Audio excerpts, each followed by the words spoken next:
The new dungeon in Destiny 2, Ghosts of the Deep, has been out for about a week, and now it's time to give you a guide on how anyone can solo flawless this dungeon. Whether you want to get your hands on some of the best looking armor in the game, get your hands on some game-breaking new weapons, or even the new Strand exotic trace rifle, this guide will give you everything you need to know.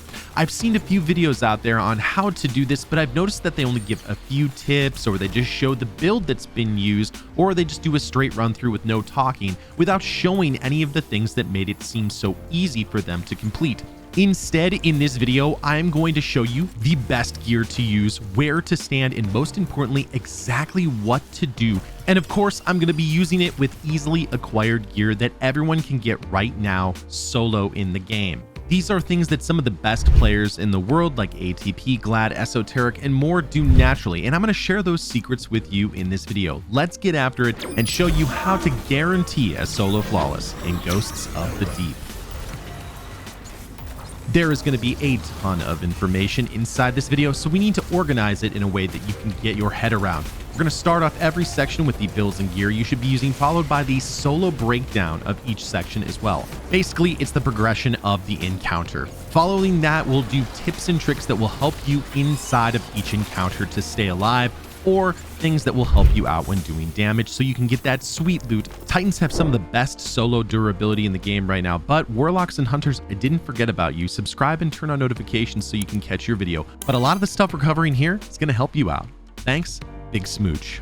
We're going to be using the Bonk Hammer Titan, which is the infamous build for the Sunbreaker. So we're going to be putting on Roaring Flames, which will increase our damage up to 3 times when using our solar abilities. We're also going to use this to empower our super. But first of all, if you are on controller and you don't have a separate binding set for your charged melee, which is the hammer, go to the button layout settings and choose custom, and from there you can choose whatever binding you want for your charged melee for the hammer. I know that it's hard sometimes for controller players because it automatically uses the uncharged melee if you're too close to an enemy. Choose this and you're good to go. For new folks who are not used to this build, you're basically using Throwing Hammer and Syntheseps together because it will give you an improved melee and super damage when you're surrounded, which will increase your overall damage. Combine that with Roaring Flames ×3 and we're talking a ton of damage. Combine that with Soul Invictus for unlimited sunspots, which helps us do damage and restore our abilities and our health.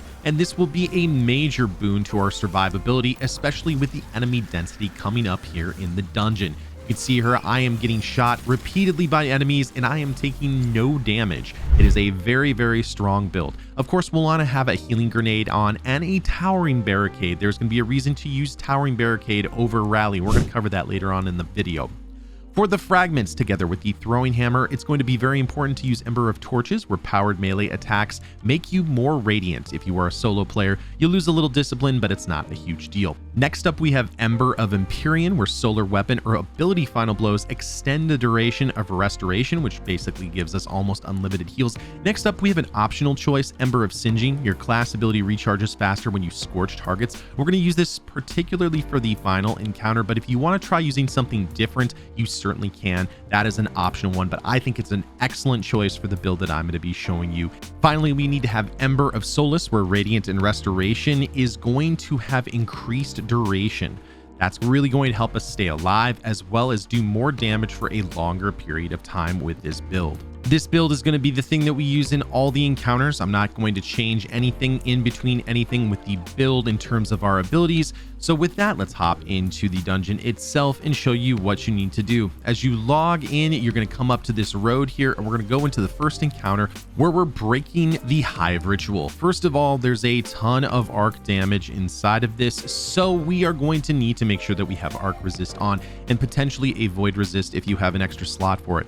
In addition, we're going to be running Risk Runner for many parts of this, where if you take arc damage, it will proc the weapon, give it more energy power, and basically unlimited ammo. In addition, I'm going to be using a disorienting / blinding grenade launcher to help out in this opening section. And then I'm going to be using a sword, but if you want to use something different that doesn't have eager edge, that will be totally fine too to do more damage. I'm just using the sword to get around the map faster. For our armor, we are going to be orb generating machines from arc siphon to heavy handed. We're feeding our surges that we have on our legs, and we're using Reaper to make even more orbs of power. That will help us regen our super, which will be super helpful in certain parts of this. All right, it's the solo breakdown time. After killing these first 2 knights, we're going to look down the 3 paths that are by this hive ritual location. Down one of those paths, there will be an ogre that will be running towards the center.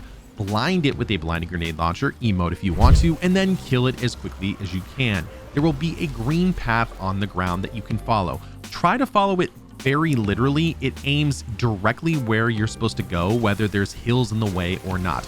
Then there will be a set of wizards and some other hive that you'll need to kill. They're very easy to kill if you blind and then use your hammer and leave sunspots all over. There will be another path. As you're going along the path, you will notice that there is a hive symbol above where they're spawning. That is going to be important. You are going to want to start getting into the habit of memorizing those symbols. As you kill all of these enemies that spawn up, you will notice that there are more than there were in the first location. Every location that you travel to will have more hive enemies than the previous location. Once you do this a number of times, there will be a final room where a lucent hive will spawn. There is a lucent knight, a lucent acolyte, and a lucent wizard. All you need to do is kill that lucent hive, look at the symbol, and then finish the ghost. If you don't look at the symbol, it will end up hurting you later on, so make sure you look at the symbol and finish the ghost. Once you do that, you will get a vestige of light, and there will be a timer that will not be able to be refreshed. What you need to do is take that vestige of light, kill the named wizard that's over in the ritual area, and once that's done, that wizard will drop a deep sight location where you can reveal the symbols all around this hive ritual. So reveal that location and look for the corresponding symbol so that you can dunk it where you need to go. Now, the enemies aren't going to stop attacking you, so you need to make sure that you're moving and find the correct location and deposit it before the timer goes out. If you deposit it in the wrong spot, it will kill you. You need to do this a total of 4 times overall. Overall, a very easy encounter, but there are some tips and tricks I would recommend for this. First up, get comfortable with the hive symbols. You are going to see them a lot in whatever you decide to name them, whether it's 5 lines, division, table, or UFO. You can call them whatever you want. These are things that I have seen throughout the community and things that I have used for all of the different symbols. You can call them whatever you want, but you need to have a system that you know that you can rely on where you won't get confused by what the different symbols are. In addition, every time you bank, there will be more and more enemies that will spawn at the ritual area, so you do need to be prepared to slay out. Using your super here is a good idea. Also, use your barricade in the place where you need to hit the reveal button, and that way you can stay safe while the enemies are trying to kill you. Once you imbue 4 vestiges of light, you will be complete with this encounter and can move on to the jumping / diving / falling puzzle. Now, I'm going to cover a couple of things with this area. First of all, there is no more fall damage in Destiny 2, but be careful because you may fall down into a hole that may kill you and you may not be ready for it. As you fall down, you will eventually come to this location. There will be a bunch of hive, knock them out, and then the shield will go away and you'll be able to jump down farther into the mining area. Again, you can't die from fall damage anymore in Destiny 2, but it's always a good idea to be careful. Once you're in the water, you need to make sure that you continue to get repressurized. And I'm going to show you a cool skip here, but don't go too far. You'll see what I mean here in a minute. As you go down the first pipe, you'll come to this large triangular area. Now, you're supposed to go over into the center and fall down more through a bunch of different cables and stuff like that, but you can just hang to the left or right side of that and you will fall down onto one of these platforms. Find a bubble right as your pressure is going to go away and you will be good. Don't fall down any farther than that, because if you do, you will die. In addition, if this part of the video is going too fast, just slow it down by clicking the gear in the YouTube options. Continue falling down and then you'll come down into another water area. By the way, I'm calling it water. I know it's methane, but I'm going to call it water because it looks like it and it feels like it. Now, this area looks like a skip, but you can't. I've actually died here a couple of times. Instead of going all the way down, go to this platform here, grab a bubble, and then go to the fan section here, go up, and then go down. That is the correct way that the game wants you to do it, and then you will be good. Head left over here to this area. There should be a giant open space that you can go into. Once you go into this area, be ready to fight. These enemies can be skipped, but they do hurt in this area. In addition, once you jump up to the top and go back towards the door, there's the door we entered. If you go backwards up to this upper area, you will find the first secret chest, which will give you loot that you've already earned in the dungeon.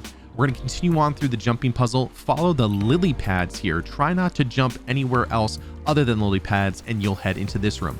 Now, in this room, there's a bunch of thrall that will come at you, but there are a ton of knights with solar damage that will absolutely wreck you if you are not prepared. I usually just sit back a little bit, let the enemies push to me, and then I use a blinding grenade launcher and just run by these folks. You can kill all of these folks if you do want to, but eventually you're going to head to the right up to this area where there's a hive tomb ship, and there's going to be some knights that are going to be shooting you with arc.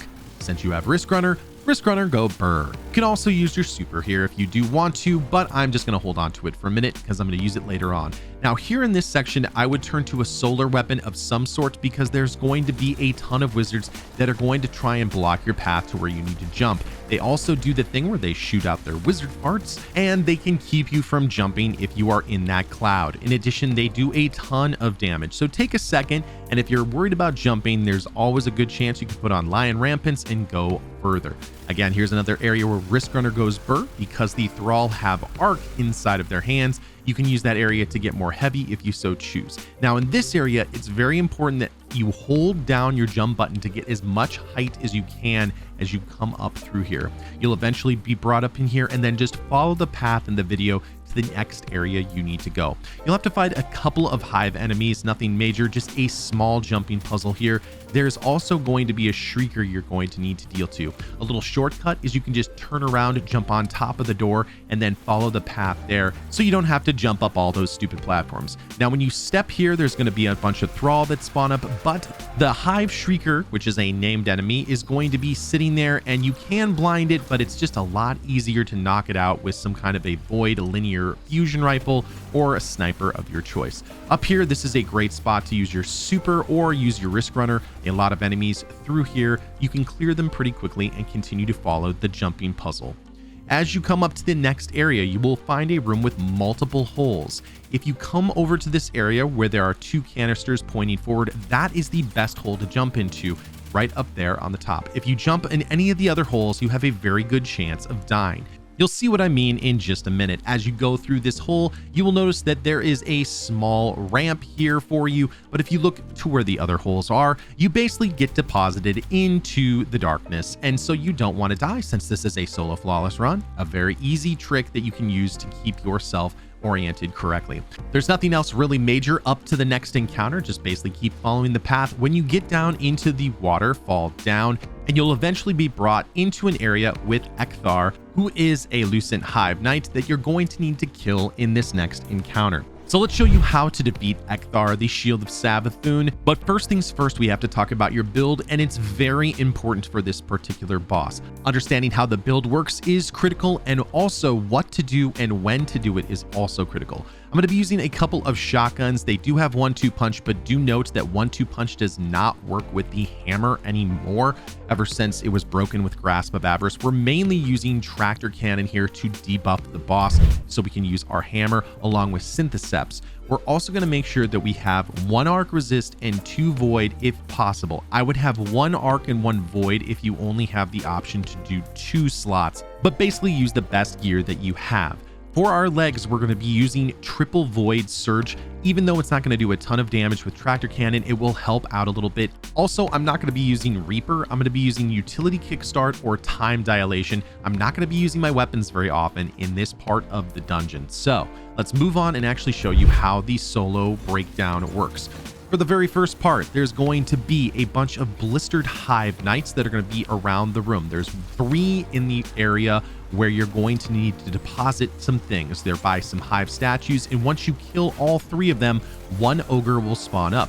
Once you kill that ogre, it's going to reveal a deep sight area, and you're going to use that to reveal symbols that are going to be on the side of the room. As soon as you memorize those symbols, you're going to head to the lower area where the water area is, and you need to activate those different symbols. Those symbols are scattered throughout the area where Ecthar is, and he's going to be chasing you. Luckily, there are some air pressure bubbles that will help you stay alive as you move through this area. Now, you're not going to know where those locations are until you have quite a bit of experience with this dungeon, but here's a great map put together by some users on Reddit, at least until you get it memorized and you get more experience with it. Once you activate those symbols, head up through the fan and you will notice that 3 Lucent Wizards have spawned up in this area. Now, what you're going to do is kill those Lucent Hive, and once they die and you finish their ghost, you will, just like the previous encounter, get Vestiges of Light with a timer. The timer cannot be refreshed even if you pick up more Vestiges of Light.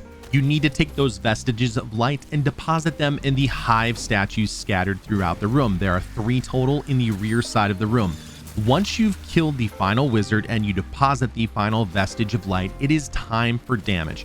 Follow the path that you see here on screen for maximum damage. I'm also going to do a slow-mo breakdown of what I'm doing. You will notice that Ecthar has an immune shield even though it is time for damage. That's because you have to kill the Well Keeper Knight, stand in that well, which will give you a buff that will allow you to do damage to his shield.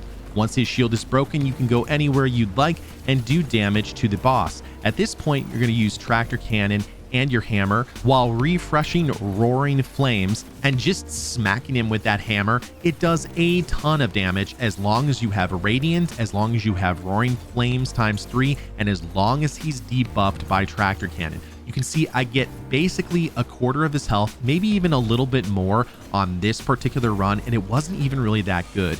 And you just repeat this process until he dies. All right, here's some tips and tricks. If you lose your hammer, which is critical to staying alive and doing damage, you can stay here right next to the rear Hive statue in this area where enemies spawn up, and you can just chill until you have your hammer back.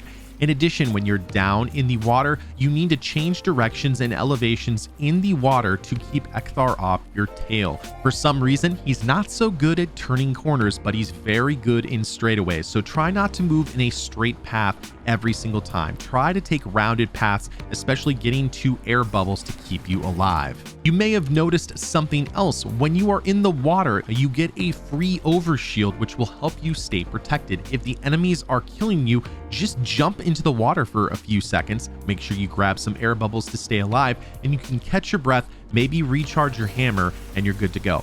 In addition, you don't have to get everything in one shot. If you want to get 2 switches, come up, get 2 of the wizards, you can do that. You can take everything at your own pace. You just need to make sure that you deposit the Vestige of Light before the timer runs out. Here's another great trick that a lot of people don't know about. You can tractor the boss even though he is immune.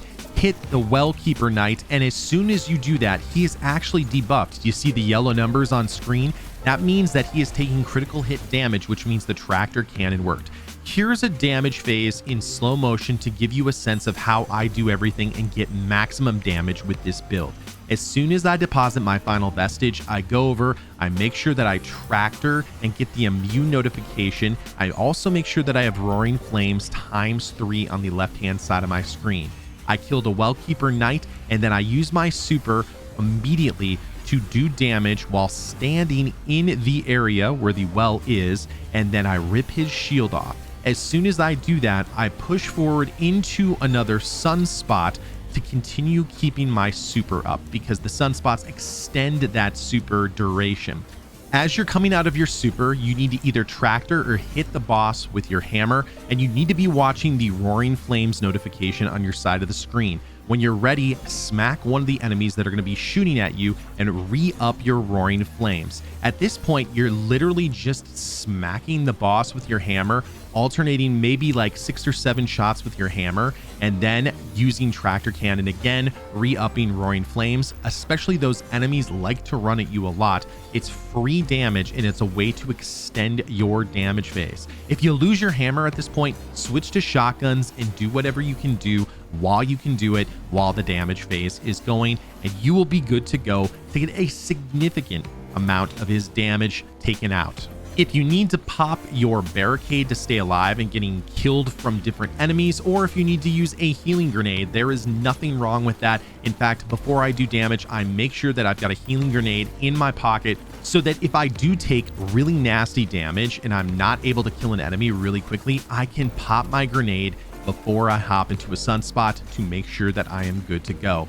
The last thing about all of these bosses is since they are Lucent Hive, you need to make sure that you finish the ghost. If you don't, they will come back with a new fresh immune shield and just a little bit of life. You will have to do the damage phase again. Get your loot and then head over to the right. There is a pool of water that you're going to need to jump to, and now there's an area that is now open. Just follow the path that is natural here. When you go out to this next area, you need to make sure that you grab these air bubbles. It is a very, very tight timetable. If you don't get all of these bubbles, you may die as you go down through here, or it may be pretty darn close. As you go to this next area, there's going to be a Hive Knight with a sword. There's also going to be some Cursed Thrall, the only Cursed Thrall in this activity, so make sure you watch out for them. As you fall down here and go to the next area, you're going to come to an area where there is going to be a bunch of Shriekers and Wizards. I would say that if you are going to go for solo flawless, you should take care of these Wizards with Wish Ender, as they can be one shot with Wish Ender. If you want to just go fast and blast past everything, you certainly can. But if you want to take care of the Shrieker, again, a linear fusion is going to do very, very good work here. And the path you need to take is not just a straight line. You need to head to the right side first, and then you need to cut across the middle, go to the left side, and then go across there back over to the middle. It's not a straight path. So just watch on screen where you need to go. Here, we're going to cut across to the middle where the enemies are going to be here in this location and knock these folks out. Now, the wizards behind can respawn, so you need to be careful as you're moving through this area. You might want to pop a super or something like that just to make sure you stay alive and make sure you don't die. Again, the wizards can pop their stupid smoke, which will keep you in place, which is annoying. Again, if you want to pop your super, very good to do here in this location. Having a plan for that Shrieker as well is going to be good. When you go over to this area, there is a platform on the left that you can go to, or you can just jump straight to the center. There's going to be a bunch of enemies here. The Shrieker's still going to be shooting at you, and there is an ogre. Once you kill all those folks, you can turn around and get that Shrieker so you don't have to deal with it, and then you can freely go to the secret chest. An easy thing you can do is go all the way to the area where you need to drop down and then just turn around, kill the ogre, and then clear from the back to the front instead of dealing with the Shrieker and the ogre and all those knights. Fall down the hole, and now you're at the final encounter with the final boss. The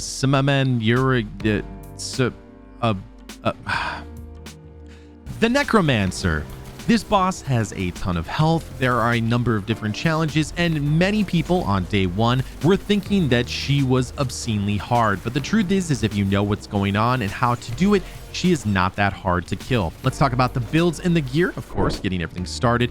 For this, I would recommend using a trace rifle of some sort. You can get the retraced path from the Dares of Eternity. I have not leveled mine up. I really recommend that you get the subsistence and incandescent roll if you can. You're going to basically have infinite ammo. I had to use a raid trace rifle that's not as good. The reason to run double specials is you can spawn more heavy ammo with it, but if you need to, put on a Callus mini tool with incandescent. For the first slot, use Riptide. For the heavy weapon, we'll talk about it here in a minute, but we're going to hop over to armor. With Laurel's Splendor, when you're critically wounded or you cast a barricade, you create a sunspot. This is going to help you keep your energy up quite a bit, and this is the reason why I was using that Ember of Singeing. Your class ability recharges faster when you scorch targets. There's going to be a lot of targets that come in here. Along with that, I'm going to use gauntlets that will help you generate more class ability energy, and you definitely want to have double arc resistance, and if you can, have a concussive dampener on as well. That will help out with a bunch of enemies that are in this particular encounter. Those are very critical. If nothing else, double arc resist is huge. Along with this, I'm doing double time dilation to make sure that I can do tons of damage with my solar weapon surge. I want to extend that time as much as possible. We are going to change loadouts. We're only going to change one thing. We're going to put on Actium War Rig. It's going to steadily reload a portion of our equipped auto rifle or a machine gun magazine from reserve. For our heavy weapon, we're using Xenophage. It's so easy to aim. It does so much damage. It's so good right now. And it makes killing the wizard so much easier. You don't have to get critical hits. All you have to do is body shot her, and it does so well. This is the easiest way by far to do it. Now, if you want to try using an Arbalist build where you use Arbalist for a second, then switch a loadout, you certainly can do that. The Arbalist will one-shot the shield. I'm not going to do that because I know that there's some console players that can't switch loadouts so quickly. All right, here's the solo breakdown. The most important thing you need to be thinking about other than damage is the moths throughout this encounter. If 3 of those moths hit you, you will die. So you want to make sure that whenever she spawns them, you hit them so that you don't get killed by them as they start to chase you. After you kill the moths, go kill the 3 Revenant Knights that are scattered throughout the area. Now, this is not part of the mechanic. This is just something I'd recommend that you do to make sure that you can stay alive. There are 3 of them by Oryx's head, by the rally flag area, and by the right knee of Oryx. Once you kill those 3 knights, you don't have to deal with them again until the next damage phase, which makes things much easier. All right, here's the actual mechanics. You need to reveal the ritual points throughout the area here. They're going to be connected by a green hive ritual line, and there's going to be a knight with a sword that is going to be chasing you. What you need to do is kill that named knight. His name is Vorlog, and you need to kill him while you are standing in one of the correct ritual points. You'll know you're in any of the ritual points because they glow green all the time when you stand in them. If you do it correctly, a circle and a symbol will spawn. You'll need to step back a little bit away from the symbol and line it up. It is a Savathun symbol and a circle. Align those 2 things together, and you've set up one of the symbols up at the top. Now, at this point, she re-summons Vorlog, and then she also summons more moths. That is what you need to know. The moths are always going to spawn when Vorlog is respawned. All you have to do is repeat that process. Kill Vorlog in the correct spot, align a total of 3 symbols. Here's a quick tip. The symbol you need to align will always be where you previously killed Vorlog. The only exception is the first time through, where it will be at the chest. On that note, the Chest of Oryx is always used for one of the locations, but it can't ever be the first activation point, meaning you can't just kill Vorlog on the chest and expect it to work. You have to go somewhere else. Once you activate all 3 of the points, and you can see the symbols, the 3 symbols there, you have to go hunt down the 3 Lucent Hive on the outside area of the arena and take their vestiges of light and deposit them. There's a Lucent Hive through a water path to the left, a Lucent Acolyte up on top of the map, and then a Lucent Wizard to the bottom right. You have to travel through water areas to get there. You'll have to get some experience in getting through this, but there's no enemies that go through there, so you don't have to worry about getting chased. In general, they are going to pop their super and do a ton of damage to you if you are not paying attention. But just like the first encounter, look at the symbol and finish the ghost, because as soon as you kill the ghost, the symbol goes away. If you kill the ghost without looking at the symbol, you don't know which symbol it is. To deposit the vestige, you have to actually get the deep sight revealed. At this point, since you're a Titan, use a barricade to safely get the deep sight activated.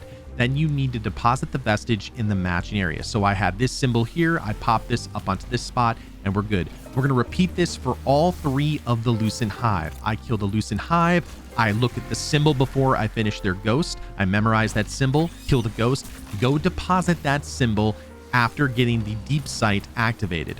Using that barricade is going to keep me safe. It not only keeps me safe from the enemies shooting me, but it also creates a sunspot that they run through and helps me get my abilities back faster. Now, when I kill the 3rd and final Lucent Hive, I'm going to memorize the symbol, and I'm going to get ready for a quick change of my loadout. This is where I'm going to switch, and what I'm going to do first is use my barricade, pop a sunspot in this location, and then I'm going to switch, either reveal and then switch, or switch and then reveal, and switch to my Actium War Rig build. At this point, I've still got the Roaring Flames ×3. I activate the final node, and I'm good to do damage. At this point, I'm popping my super, and since I'm surrounded by enemies and I've got Roaring Flames ×3, I'm standing in a sunspot that will extend my super, and then the wizard is going to start teleporting into different areas. I've got my Radiant because I've been meleeing different enemies, but now I can walk around the room, and since I'm wearing Actium War Rig, I can instantly reload my Xenophage and do tons of damage wherever wherever she goes. I've got my armor charge, so I'm doing solar damage ×3. I've got roaring flames. I've got restoration. I'm doing a ton of damage to her. And the only reason why I didn't get as much damage on this one is because I sort of had to reload. Even on this semi-scuffed sort of run, I was able to get nearly 1/3 of her life down. All right, some tips and tricks, and I'm going to show you them here in real time. First things first, since none of the enemies chase you in the water, it's a perfect spot to get to safety if you need to change loadouts after a damage phase and be good. Now, at this point, I also don't have my hammer. If I lose my hammer, just make sure that you have Laurel's Splendor on and stand in a sunspot.